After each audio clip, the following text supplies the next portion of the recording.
Ilang linggo na rin pinag-usapan ang rumored breakup ni Richard Gutierrez at Sara Labati. Nakikita sa kani-kanilang Instagram na wala na silang picture together na dati naman nilang ginagawa. Nagpo-post na lang sila ng kani-kanilang ganap at wala nang makikita ang mga sweetness nila dati na magkasama. Grabe ang mga pahayag ni Annabel Rama, kaugnay sa isyung hiwalayang Richard-Sara Labati. Ayon sa ina ni Richard, magastos daw si Sara, habang ang anak niya ay kumakayod. Narito ang kanyang pahayag.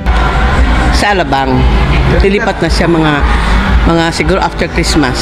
Okay, ang Yun mga ang bata, masasabi ko. Ngayon, mga bata na kay Richard. Ika, can you confirm na hiwalay na yung dalawa?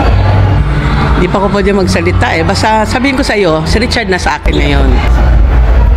Mahirap sa kanya kasi una-una, trabaho siya ng trabaho. Wala siyang ginawa kundi magtrabaho. Pagdating niya sa Manila, hindi niya alam bakit nagkaroon ng gulo. Yun lang yun. Nakikita mo naman, di kailangan magsalita pa, nakikita mo na yan. Siya nag-uwagas ng pera. Yun lang masasabi ko dyan. Maghantay na lang kayo kasi malalaman nyo rin. Not now, sama-sama buong pamilya ko. Tama. Tita. -1 lang.